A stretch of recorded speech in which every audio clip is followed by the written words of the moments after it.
Frank, listen, I'm not going to apologise to you for reading out a story from the newspaper and drawing generalistic questions. For what it's worth, you've explained yourself absolutely brilliantly. What I'd like you to do in future is when you read it, I know you've got a radio set and you want to draw debate from people, so you want to be quite strong on one side or the other so someone else rings up, otherwise people wouldn't ring up if you sat on the fence completely. But when it becomes the personal issues about people's families, about people's kids, and you're degrading it to them as a human being that they are, because I grade myself as a human being as how I bring up my kids. I hear what you say. I have to wake up sometimes and see a newspaper report. Anytime I walk into a bar, and I walk out of a bar, and they take a picture of two different women that I've never spoke to in that evening, and they say that I was sitting there in the club with them people, I have no defence of that, and I have to wake up and then listen to idiots like you say, I read this and this is what he's doing, and it's wrong. But I have to put up with it, and I keep my mouth shut. But today, the only reason I ring you is because my sister's distressed, and as I said to you earlier, it's the anniversary of my mum's death. So do you think my sister needs to hear idiots like you saying it on the radio station? Of course I don't. I was completely unaware of your family anniversary. Sometimes you should think about things before you speak about them, because you're thinking about personal people now. Of course I am. Ring up man to man. Forget the radio show, I'll speak to you man to man about that. I'd welcome that opportunity, Frank, and I will apologise to your family for drawing up difficult domestic situations on a day which was clearly of enormous emotional impact already. I'd offer that apology unreservedly, but you'll understand that I'm not likely to have an anniversary like that in my desktop diary.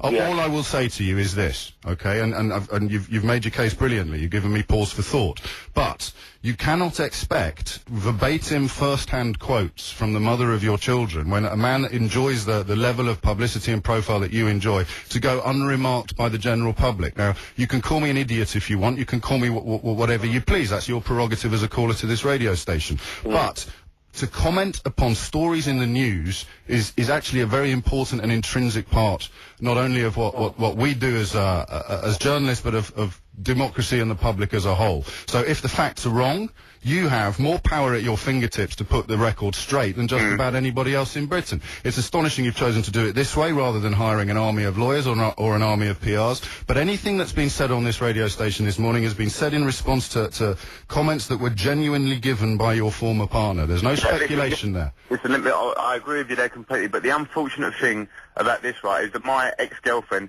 she didn't grow up in any of this life at all, and unfortunately she's like any other woman. Now, I don't know that in 90% or 100% of splits out there, sometimes there's times where you both are upset with each other and this kind of thing, right? So it's not easy for us. Unfortunately, I have to live that in the public eye. Now, someone has approached my ex-girlfriend, pretending to be friendly, caught her at a moment where she's a little bit drunk, a little bit down or whatever, and got a load of stuff out of her. So, by the same time you're saying that people have a right to discuss that, unfortunately, it's probably what many, many other women have done in a bar or in a coffee house or in a club or anywhere when they split up with someone. Unfortunately, mine gets splashed across the papers and then leaves it open for people like you to make accusations and innuendos and things about people, which is very unfortunate, right? And my ex-girlfriend is very distressed about the whole situation because she didn't want that to come out. She can have her private thoughts about me privately and she can speak to her close friends. Someone has conned her, basically. She's been conned.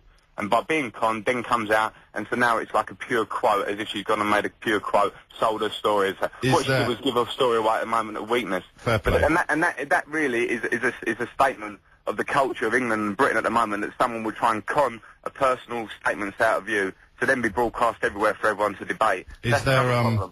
That's not a problem for people like you to debate and take money. That's an accurate description of how modern media works. Rightly or wrongly. And you're part of it. Of course I am. I'm not going to dispute that. If you choose to and you're living like that, then that's fair enough. Well, I'm not as good at football as you. Otherwise, I'd probably rather be doing what you're doing. Is there no chance at all, Frank, of this relationship being rescued? Listen, I've spoken much too much about my private life today already. I didn't expect to have a phone call with you this morning, so I'll leave it there, thank you. So you won't give us a quick rundown on your thoughts no, that's fine, Champions League semi-final then? Yeah, I certainly won't. Frank Lampard, thank you very much for, well, what can I say, for being a man. It's 10:35.